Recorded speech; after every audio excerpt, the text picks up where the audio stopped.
Thank you, Dr. Zakir Naik. Now I call upon Brother Hayat Khan to felicitate the speaker of the day, Dr. Zakir Naik, and the chief guest.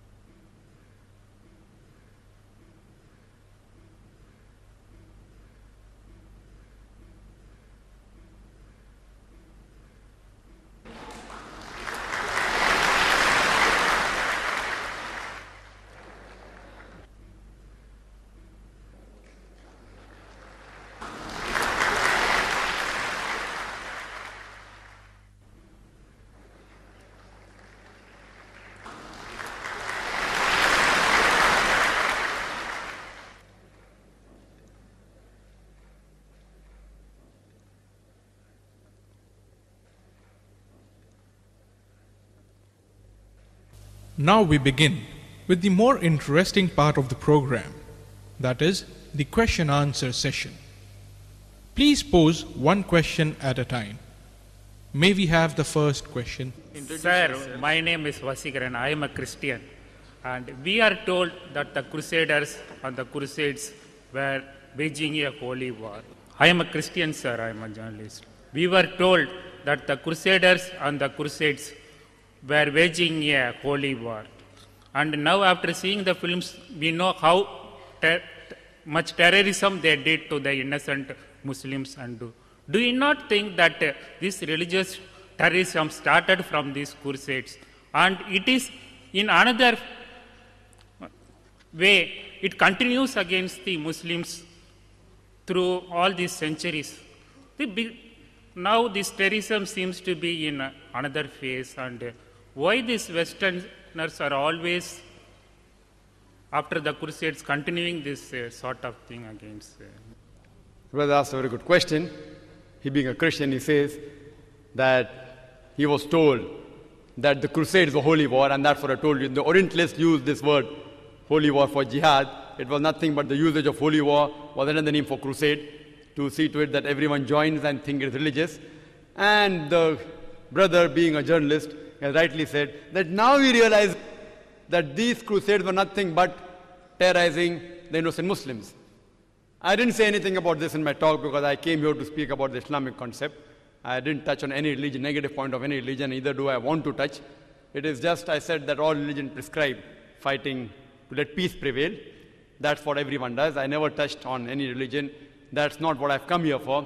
But if you ask me a question, I have to say, yes, you're right, brother, that the crusade did terrorize the innocent Muslims.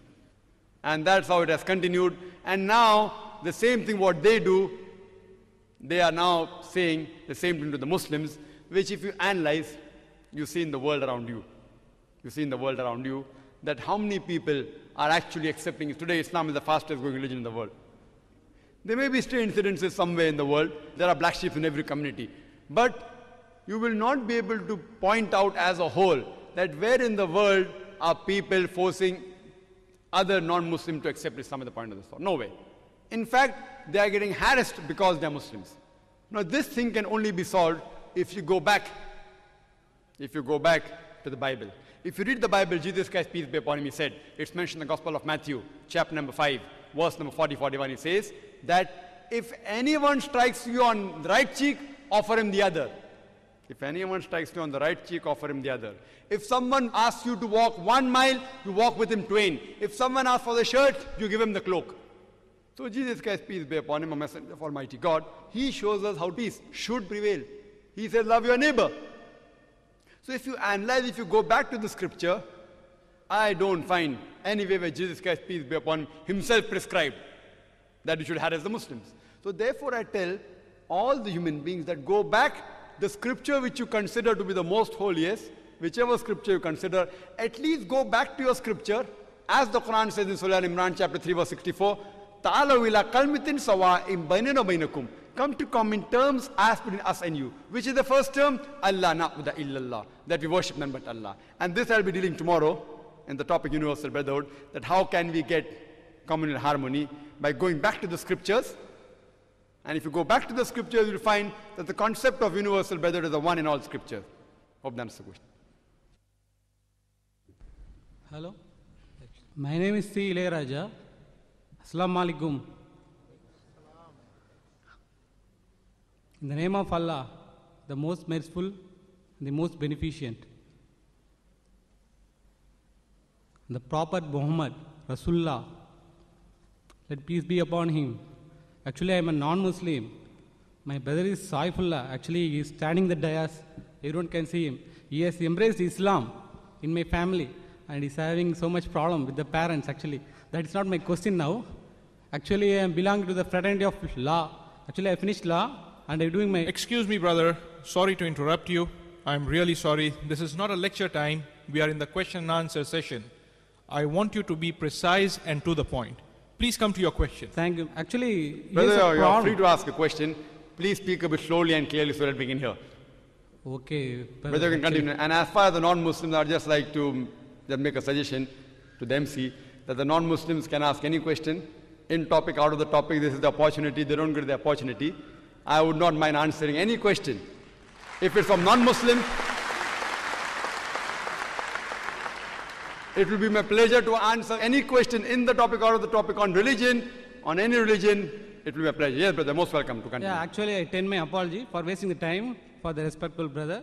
Actually, here is a situation after the September 11th and before the September 11th, from the Kenya and Tanzania bombings in actually by the US embassies.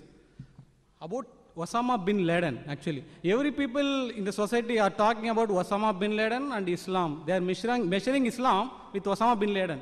And my brother and we used to say Islam is different and Osama bin Laden is different. Actually, I want a simple question. As a knowledge of Islamic theology and a person who follows the religion of God, what is their view? Can Muslims tell separately, openly that Islam is different and Osama is different, Osama bin Laden? And my second question is basically for my friend. Actually, he is a disabled person. He is physically handicapped. He is asking whether there is any intention of the God or there is any verse or any sayings of the Prophet Muhammad. What is the criteria for God to create handicapped or disabled persons? That's it. And I think the mic will not be available after my asking the question. So for the Islamic Information Center and Mr. Dr. Fatima Muzaffar and Dr. Zakir Naik, thanks for giving me this beautiful opportunity. Thank you.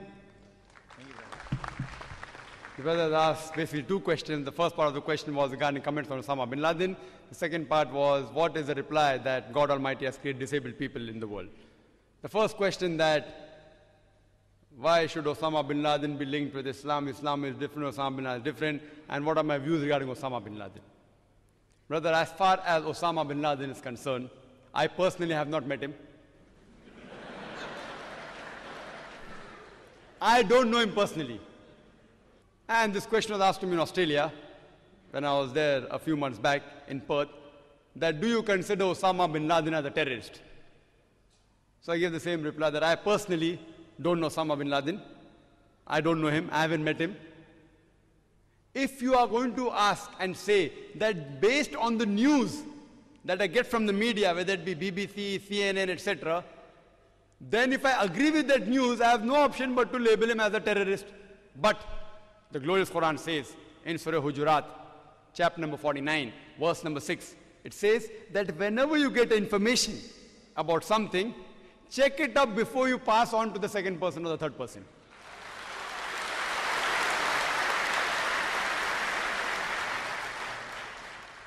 As far as Osama bin Laden is concerned, I don't know him personally, I haven't met him. I cannot base my answer just on the news reports, unless the news reports are verified. But one thing I can say for sure, that he was always called as the prime suspect on CNN. Prime suspect, till today, prime suspect.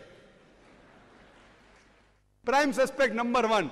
No proofs, according to a normal human being with a little bit logic, the proofs given, there were no proofs at all. What were the proofs? I am not here in favor of Osama bin Laden. He's not my friend. I don't know him. I am neither saying he's good, I am neither saying he's bad. But just to say on the prime suspect and just on suspicion to attack a country which is one of the least equipped country in the world, Quran says in Surah Hujurat, chapter number 14, verse number 12, avoid suspicion, for in many cases suspicion is a sin. It says that. And this question was posed to me by the Vice Consul General of USA in Perth.